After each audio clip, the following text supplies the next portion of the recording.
दोस्तों, एक महिला अपने जवान बेटी को छोड़कर प्रयागराज महाकुंभ स्नान करने जाती है। महाकुंभ में डुबकी लगाने के दौरान ही वो अपने परिवार के साथ साथ अपनी बेटी, इकलौती बेटी की सलामती के लिए दुआ भी मांग रही थी और ये भी कह रही थी कि हे गंगा माँ, अगर सब कुछ ठीक रहा तो मैं अगले साल फिर आऊँगी और आके त्रिवेणी के इसी महासंगम में फिर से डुबकी लगाऊंगी। वो अपनी बेटी के लिए माँ गंगा से आशीर्वाद मांग रही थी, लेकिन उसे क्या पता था कि जिस बेटी के लिए वो आशीर्वाद मांग रही है, जिस बेटी की सलामती के लिए वो दुआ मांग रही है, उसी बेटी के साथ उसके ही घर में दो लोगों के द्वारा वो घिनौना कृत्य किया जाएगा। उसने कभी इस बात की परिकल्पना भी नहीं की थी। महिला ने कभी ये सोचा भी नहीं था कि प्रयागराज से वापस लौटने के बाद जब वो अपने घर जाएगी और घर जाने के बाद उसकी बेटी किस बुरी स्थिति में उसको उसके ही घर में मिलेगी। दो लोगों के द्वारा उसकी बेटी के साथ इस तरीके का गंदा कृत्य किया जाएगा। दोस्तों, एक अत्यंत दुखद और भावुक कर देने वाली सच्ची घटना है जो हाल फिलहाल में अभी घटित हुई है। मैं चाहता हूं कि इस वीडियो को आप लोग पूरा देखें। दोस्तों, कहानी की शुरुआत होती है बिहार के लखीसराय से। लखीसराय की रहने वाली कौशल्या देवी जो अपनी इकलौती बेटी आरती से कहती हैं, जिसकी की उम्र 21 साल की है, वो अपनी बेटी से कहती हैं कि हम गांव की महिलाओं के साथ प्रयागराज जा रहे हैं संगम स्नान के लिए, क्योंकि हमको वहां से आने में 3-4 दिन लग जाएंगे, समय लग जाएगा। तो इस बीच में चाहती हूँ कि घर की जिम्मेदारी को तुम संभाल लो। दादी है, उसकी दवा दारू का भी ख्याल रखना, टाइम पर खाना देना और इस बात का ध्यान रहे कि घर छोड़ के तुम कहीं बाहर मत जाना। इसके बाद पूरी तरीके से समझाने के बाद जो गांव की अन्य महिलाएं थी, उन महिलाओं के साथ वो वहां से निकल जाती हैं और जैसे ही वो निकलती हैं, इधर जो आरती थी उसको आज़ादी मिल जाती है। आरती अपना मोबाइल निकालती है और मोबाइल निकालने के बाद अपने बॉयफ्रेंड दीपक को फ़ोन करती है और कहती है कि दीपक, अभी तक तो हम लोग छुप छुप के मिला करते थे, अभी तक हम लोग सिर्फ दिन में ही मिला करते थे और मैं अब चाहती हूँ कि हम रात में भी मिलें, क्योंकि मौका बहुत अच्छा है। दीपक उसका बॉयफ्रेंड था या फिर यूं कहें कि मंगेतर था और दीपक हमेशा उसके घर आता जाता था और वो भी तब जब उसकी माँ होती थी, मतलब दिन में उसका आना जाना उसके घर पर होता था। क्योंकि दीपक से ही आरती की शादी होने वाली थी। आरती के घर में सब लोग इस बात को जानते थे, तो इस वजह से आरती के घर में भी किसी को किसी प्रकार की कोई दिक्कत नहीं थी, कोई समस्या नहीं थी। जैसे ही आरती अपने बॉयफ्रेंड से ये बात कहती है, जैसे ही ये बात दीपक सुनता है तो वो पूरी तरीके से खुश हो जाता है। उसे इसी मौके का तो तलाश था, क्योंकि दोस्तों अब जो दीपक होता है उसके मन में, उसके ख्यालों में लड्डू फूटने लगते हैं। अब वो सोचता है और कहता है कि ऐसी क्या बात हो गई जो तुम रात में मुझे बुला रही हो। तब आरती कहती है कि दीपक, माँ 3-4 दिन के लिए गुम गई है, उनको आने में कम से कम 3-4 दिन लगेगा। अब दीपक अंदर से बहुत खुश हो जाता है और खुश होने के बाद वो कहता है कि आरती, तुम बुलाओ और मैं ना आऊँ, ऐसा भी हो सकता है कहीं, तुम हमारा वेट करो, मैं आज ही रात में तुमसे मिलने आ रहा हूँ। इधर जैसे ही शाम होती है तो शाम होते ही आरती खाना वाना बना करके रेडी हो जाती है और अपनी दादी को भी लगभग 8 बजे खाना खिला देती है। उसके बाद उसको दवा भी खिला देती है और पूरी तरीके से लगभग 9 बजे के आसपास दादी को सुला देती है। इसके बाद रात के 9:30 बजे आसपास दीपक आरती के घर में आता है, लेकिन वो अकेले नहीं आता है, उसके साथ उसका दोस्त पंकज भी होता है। जब आरती उस लड़के को देखती है, दूसरे लड़के को यानी कि पंकज को देखती है, जब वो दीपक के साथ, तब वो दीपक से कहती है कि दीपक, हमने तो तुम्हें अकेले बुलाया था, ये तुम्हारे साथ कौन है। तब दीपक कहता है कि ये जो लड़का है ये मेरा दोस्त है, मेरा जिगरी यार है, ऐसा समझ लो जैसे मैं हूँ वैसे ये भी है। तब आरती कहती है कि वो तो ठीक है, जैसे तुम हो वैसे ये भी है, लेकिन इसको बुलाने की ज़रूरत ही क्या थी, क्यों तुम इसको यहाँ पर बुलाए हो। तब दीपक कहता है कि अरे इसमें क्या बात है, जैसे मैं हूँ वैसे ये भी है, ये जान लो हम दोनों में कोई फ़र्क नहीं है और आज जो भी करेंगे हम तीनों मिलकर एक साथ करेंगे। जैसे ही ये बात आरती सुनती है तो आरती झल्ला जाती है और कहती है कि ये तुम्हारे कहने का क्या मतलब है, तीनों मिलकर एक साथ क्या करेंगे, क्या मतलब है, मैं कोई बांटने वाली चीज़ हूँ या फिर मैं कोई खाने वाली चीज़ हूँ जो तुम मुझे बांटोगे। उसका साफ साफ कहना था, वो चाह रहा था कि वो अपने गर्लफ्रेंड को या फिर अपनी प्रेमिका को या फिर होने वाली जो उसकी बीवी थी उसको अपने दोस्त के साथ शेयर करना चाहता था। वो चाहता था कि उसकी जो होने वाली पत्नी है अब उसके दोस्त पंकज के भी साथ हम बिस्तर हो जाए या फिर फिजिकल रिलेशनशिप बनाए। उसके कहने का मतलब साफ साफ स्पष्ट था और आरती इस बात को बाखूबी समझ चुकी थी और वो उसी समय का इंतज़ार कर रहा था। वो उसी समय कहती है कि जितनी जल्दी हो सके तुम यहाँ से निकल जाओ, मुझे तुम्हारी कोई ज़रूरत नहीं है। मुझे अगर इस बात का पता होता कि तुम आओगे और तुम अपने साथ किसी दूसरे को लेकर आओगे तो मैं तुम्हें हरगिज़ नहीं बुलाती। मैं चाहती हूँ कि तुम दोनों यहाँ से निकल जाओ। जैसे ये बात दीपक सुनता है वो कहता है कि क्यों इतना गुस्सा करती हो, तुमसे हमारी शादी होने वाली है और जब तुमसे हमारी शादी होने वाली है मुझे कोई प्रॉब्लम नहीं है, मुझे ये करने में कोई समस्या नहीं है, मुझे तुम्हें अपने दोस्त के साथ बांटने में कोई समस्या नहीं है, तो फिर तुम्हें क्यों प्रॉब्लम हो रही है, तुम ऐसा क्यों बोल रही हो। तब इस बात पर आरती कहती है कि मैं तुमसे अब शादी भी करने वाली नहीं हूँ। मैं ये बिल्कुल नहीं चाहूँगी कि मेरा ही मंगेतर मुझे ही बांटे या फिर मेरी भी हिस्सेदारी अपने दोस्त के लिए तय करे। मैं ये बिल्कुल भी नहीं चाहती हूँ और मैं अब तो तुमसे हरगिज़ शादी नहीं करूँगी। जब दीपक कहता है अरे यार नाराज़ क्यों होती हो, चला जाएगा और नहीं जाएगा तो यहीं पे कहीं सो जाएंगे दूसरे कमरे में, तब आरती कहती है कि नहीं हरगिज़ नहीं, इसे हर हाल में अभी के अभी यहाँ से जाना पड़ेगा। मैं इसको एक्सेप्ट नहीं करूँगी, मैं चाहती हूँ कि यहाँ से चला जाए। इस बात पर दीपक कहता है ठीक है चला जाएगा, एक काम करो, काफ़ी ठंड लग रही है और हम लोग ठंड में आए हैं बाइक चला करके, तो काफ़ी ठंड लगी हुई है, वैसा करो कि हम दोनों के लिए एक तुम चाय बना दो, चाय पीने के बाद हम लोग यहाँ से चले जाएंगे। तो ये यहाँ से चला जाएगा, इसको यहाँ से भेज दूँगा। तब आरती इस बात को सहर्ष मान लेती है, उसे भी लग जाता है कि वो हो सकता है कि चाय पिएगा और चाय पीने के बाद पंकज वहाँ से चला जाएगा।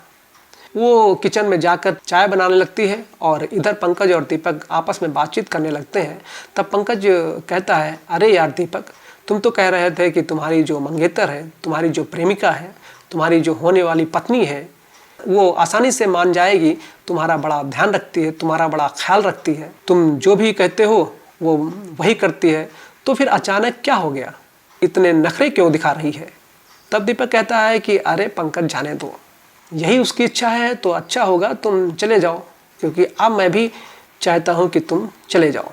चाय बन रही है, चाय पी लेना और चाय पीने के बाद तुम चले जाना। तब पंकज कहता है ऐसे कैसे यार मैं चला जाऊँ, मैंने भी पैसा खर्च किया है यहाँ तक आने में, जो भी खर्च हुआ है वो मैंने ही खर्चा किया है, मैं अब यहाँ से जाने वाला नहीं हूँ। मतलब इसी टॉपिक पे पंकज और दीपक के बीच में बातचीत कर रहे थे और उधर आरती किचन में चाय बना रही थी। बातचीत करने के दौरान ही आरती भी आ जाती है और उसके बाद वो 2 कप चाय उन दोनों को दे देती है। देने के बाद कहती है कि ये चाय पियो और चाय पीने के बाद जल्दी से यहाँ से निकल जाओ। तब दीपक कहता है कि अरे यार इतना भड़क क्यों रही हो, तुम भी तो चाय पियो। अब क्योंकि दीपक का कहना था, दीपक की बात को रखने के लिए आरती भी चाय पीने लगती है। अब तीनों लोग वहाँ पर बैठ के चाय पी रहे थे। चाय जब खत्म हो जाती है इसके बाद फाइनली आरती वहाँ पर खड़ी हो जाती है और इसके बाद कहती है कि दीपक मैं अब तुम्हारे आगे हाथ जोड़ रही हूँ, अब तुम दोनों यहाँ से चले जाओ। इस बात पे दीपक कहता है कि अब तो मैं यहाँ से जाने वाला हूँ नहीं।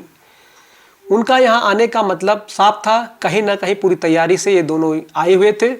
तब दीपक कहता है कि अब हम यहाँ से जाने वाले नहीं हैं, चाहे तुम जो भी कुछ कर लो, अब हम दोनों यहाँ से बिल्कुल नहीं जाएंगे।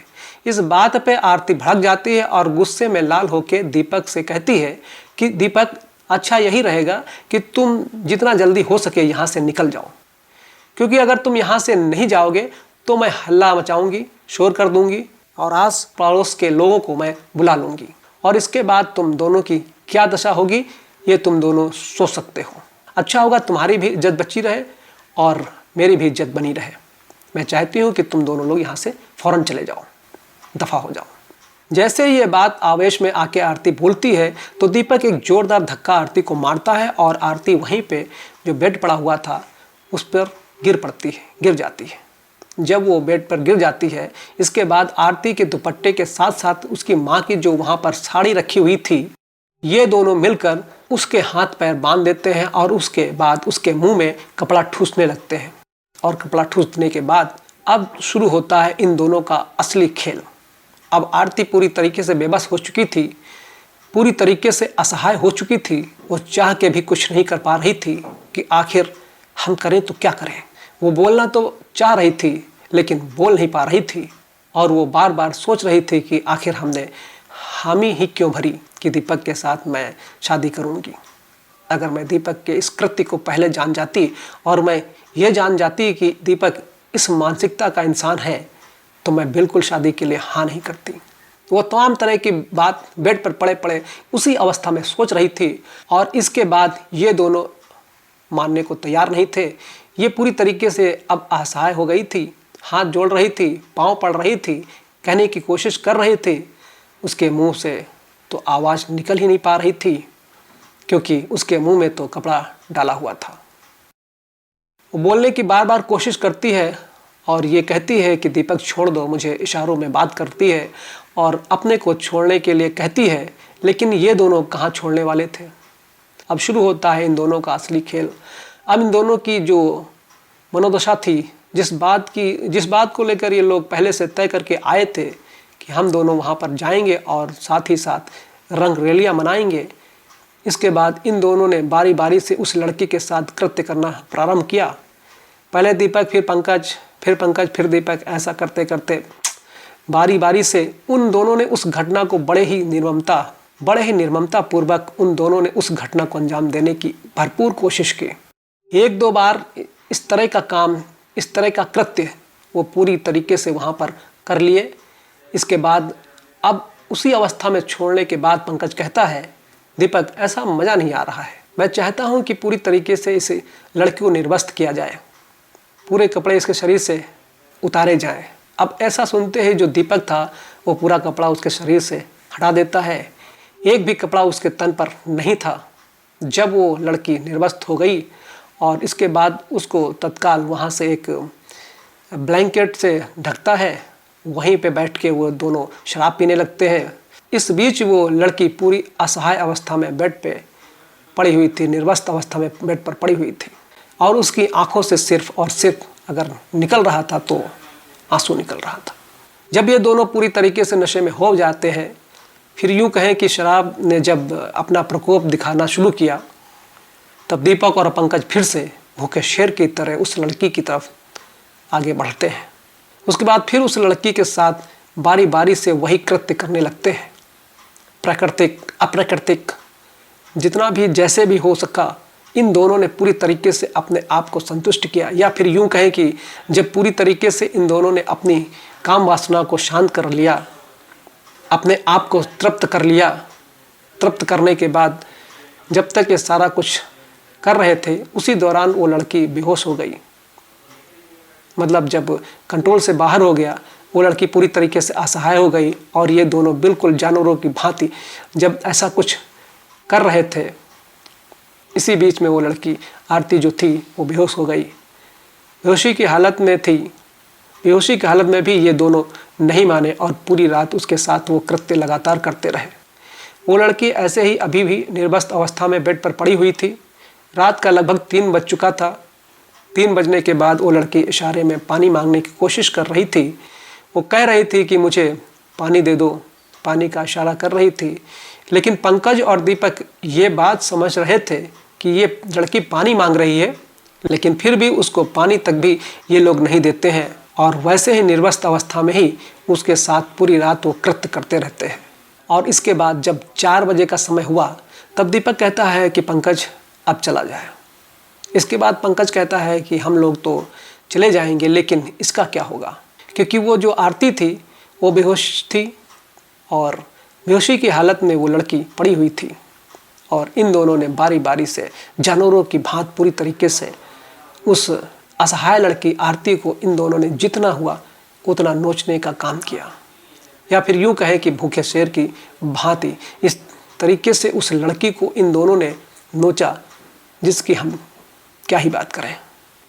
जैसे ही पंकज बोलता है कि इस लड़की का आप क्या करें, तब दीपक कहता है कि मैंने तो सुना है कि अगर कोई इंसान बेहोश होता है और बेहोशी की हालत में अगर उसके साथ कुछ ऐसा हुआ है, तो जब उसको दोबारा होश आता है या फिर वो बेहोशी की हालत से जब बाहर निकलता है, तब उसके साथ बेहोशी में जो भी किया गया होता है इस बात का उसको आभास नहीं रहता है। तो शायद हम दोनों ने इसके साथ जो किया है, क्योंकि बेहोशी की हालत में हमने सब कुछ किया है, तो इसको इस बात का आभास भी नहीं रहेगा। वो इस बात को जान ही नहीं पाएगी कि इसके साथ क्या हुआ है। तब पंकज कहता है, अरे यार तुम्हें ज़्यादा चढ़ गई है लगता है, ऐसा कैसे हो सकता है? ऐसा कभी हुआ है क्या कि अगर कोई बेहोश है और बेहोशी की हालत में उसके साथ कुछ करोगे तो उसे इस बात का आभास नहीं रहेगा? जब वो होश में आएगा कि अगर उसके साथ क्या हुआ है, ये क्या पागलों वाली बात कर रहे हो, लगता है तुम्हें ज़्यादा कुछ चढ़ गई है। वो लड़की पूरी तरीके से बेहोशी की हालत में वहीं पड़ी हुई थी और अपने साथ हो रहे जुल्म को वो सह रही थी, बर्दाश्त कर रही थी, बार बार रोए जा रही थी और उसके साथ जो भी घटना हो रही थी उस घटना को अपने नग्न आँखों से रोते हुए देख रही थी, भली भांत देख रही थी। वो सब कुछ समझ रही थी, लेकिन उसके अंदर वो शरीर में जान नहीं थी कि वो उस बात के लिए विरोध कर सके। बगल ही कमरे में उसकी दादी सोई हुई थी। उसकी दादी को इस बात का बिल्कुल भी आभास नहीं था कि चंद कदमों की दूरी पर उसके घर की लड़की के साथ दो लोगों के द्वारा कौन सी घटना को अंजाम दिया जा रहा है। पूरी तरीके से उसकी जो दादी थी वो बिल्कुल इस बात से बेखबर थी। वो ना तो अच्छे से सुन पाती थी और ना ही अच्छे से देख पाती थी। पूरी तरीके से इन दोनों ने भी प्री प्लान तैयार किया था कि हम दोनों जाएंगे और जाने के बाद आरती के साथ इसी तरीके से जानवरों की भांति पेश आएंगे, पूरी रात उसका उपभोग करेंगे। दोनों आखिर इस निर्णय पर पहुंचते हैं कि उसको उसी अवस्था में छोड़ के वहाँ से निकल जाएं। इसके बाद उसी अवस्था में आरती को लोग वहाँ पर छोड़ देते हैं और छोड़ने के बाद एक ब्लैंकेट से उसके तन को ढक देते हैं और ढकने के बाद लगभग 4:15 बजे के आसपास वो दोनों वहाँ से निकल जाते हैं। जब सुबह होता है तो जो उसकी दादी थी, तो उसकी दादी ये समझ रही थी कि उसकी माँ तो है नहीं, माँ तो कुंभ नहाने गई है। जो आरती है, जो हमारी पोती है, वो जल्दी से मेरे पास आएगी और आके मुझे चाय देगी। वो इस बात का वेट कर रही थी, लेकिन जब सवेरा हो गया, जब सूरज की किरणें आंगन में आने लगीं, उसके बाद भी वो लड़की वहाँ से नहीं उठी।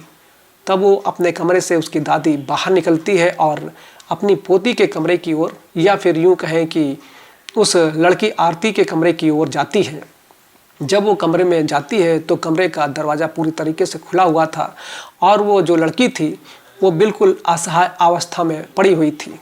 उसका जो हाथ पैर था वो बंधा हुआ था। आरती अब बेहोशी से निकल चुकी थी, अब वो होश में आ चुकी थी। वो जैसे ही उसकी दादी जाती है, उसका जो हाथ पैर बंधा हुआ था उसको खोलती है, उसके मुंह से कपड़ा खींच के बाहर निकालती है और इसके बाद दादी बिल्कुल समझ जाती है कि उसकी पोती के साथ या फिर आरती के साथ क्या हुआ है। वो उस लड़की से कहती है कि क्या हुआ, कौन थे वो लोग। तब आरती रोने लगती है और रोते हुए अपनी दादी के गले से लिपट जाती है और लिपट कर कहती है कि दादी कोई और नहीं बल्कि दीपक था। जब दादी कहती है कि अरे दीपक तुम्हारे साथ ऐसा कैसे कर सकता है, मुझे तो भरोसा नहीं हो रहा है कि दीपक तुम्हारे साथ ऐसा कुछ करेगा। इस बात पे आरती कहती है कि नहीं, दीपक ने ही किया है और दीपक अकेला नहीं था बल्कि उसके साथ उसका एक दोस्त और था। जैसे ही दादी इस बात को सुनती है कि दीपक अकेला नहीं था, उसके साथ एक दोस्त और था, वो दो लोग थे, दो लोगों ने ऐसा कृत्य किया है। दादी का जो पारा था वो 7वें आसमान पर चढ़ जाता है और वो तुरंत अपनी पोती को लेकर, आरती को लेकर वहाँ से निकलती है और कहती है चलो पुलिस स्टेशन चलो, वहाँ पर जो भी घटना घटी है, जो भी वारदात तुम्हारे साथ हुआ है, इस बात का जिक्र किया जाए। तब आरती इस बात के लिए मना करती है और कहती है कि एक बार माँ को फ़ोन कर लो, जैसा माँ कहेगी वैसा हम लोग करेंगे। इस बात पर दादी कहती है कि नहीं, बिल्कुल नहीं, माँ को फ़ोन करने की कोई ज़रूरत नहीं है, जैसा मैं कह रही हूँ वैसा करो तुम। वो तुरंत आक्रोशित अवस्था में अपनी पोती को लेकर, उस लड़की आरती को लेकर नज़दीकी पुलिस स्टेशन में पहुँच जाती है। पुलिस स्टेशन में जाकर उसके साथ जो भी घटना घटी, इस पूरी घटना की जानकारी वहाँ के जो थाना प्रभारी थे उनको इस बात की जानकारी देती है और कहती है कि मुझे उन दोनों के अगेंस्ट एक FIR दर्ज करानी है। जैसे ही थाना प्रभारी जो वहाँ के थे उन्होंने इस बात को सुना, वो भी आश्चर्यचकित हो गए। वो तत्काल उन दोनों को वहीं पर बिठा देते हैं और इसके बाद अपनी पुलिस टीम के साथ वहाँ से निकल जाते हैं उन दोनों की गिरफ्तारी करने के लिए, क्योंकि वो दोनों रात भर जगे हुए थे। वो दोनों अपने अपने घर पर गए थे और जाके निश्चिंत होकर, बेफिक्र होकर, बड़े ही शांत चित्त मुद्रा में वो दोनों सो गए थे। उन्हें इस बात का आभास ही नहीं था मानो ऐसा कोई उन्होंने कृत्य किया है, मानो ऐसा उन्होंने कुछ कृत्य किया ही नहीं हो, मानो उनका कुछ होगा ही नहीं। ये सोचकर वो दोनों अपने अपने घर पर सो गए थे। जब पुलिस की टीम उन दोनों के घर पहुंचती है तो दोनों को सोते हुए उठाती है और उसके बाद वहां से उठाकर थाने ले जाती है। पूछती है कि दीपक, तुमको अगर आरती ने बुला ही लिया तो तुम अकेले क्यों नहीं गए, अपने साथ पंकज को क्यों ले गए, और अगर पंकज को ले भी गए तो पंकज को भी उस काम में क्यों इन्वॉल्व किया तुमने? क्योंकि आरती ने तुम्हारे ऊपर भरोसा किया, क्योंकि आरती से तुम्हारी शादी होने वाली थी, तो तुमने आरती के भरोसे और विश्वास को तोड़ा है। तुमसे बड़ा पापी तो इस दुनिया में कोई शायद होगा। तब दीपक कहता है कि मुझे कोई दिक्कत नहीं है, पंकज मेरा जिगरी यार है, और उसके बाद भी, इतना कुछ होने के बाद भी मैं आरती से शादी करने के लिए तैयार हूँ, मुझे इस बात से कोई फ़र्क नहीं पड़ता। जैसे ही ये बात पुलिस वाले सुनते हैं, इस बात पर दीपक को और ज़्यादा पीटने लगते हैं और इन दोनों की भरपूर तरीके से पिटाई करते हैं, कुटाई करते हैं। इसके बाद अब आरती से पुलिस वाले पूछते हैं कि आरती, ये बताओ, आखिर इससे तुम्हारी शादी होने वाली है, तुम क्या चाहती हो? तब आरती कहती है कि मैं बिल्कुल नहीं चाहती हूँ कि इसको बख्शा जाए। इसने जो भी कृत्य किया है पूरी तरीके से इस बात को लेकर अस्वस्थ थी और बार बार वो कह रही थी कि इन दोनों ने मेरे साथ जो भी कुछ किया है, मैं भूल गई हूँ कि ये मेरा मंगेतर था, मैं भूल गई हूँ कि इससे मेरी शादी होने वाली थी। अब इसने जो भी किया है, इसके कुकर्मों की इसको सज़ा तो मिलनी ही चाहिए। वो इस बात के लिए बार बार अब पुलिस वाले के ऊपर फोर्स कर रही है। उसकी इस बात को सुनकर पुलिस वाले समझ गए कि आरती छोड़ने वाली नहीं है।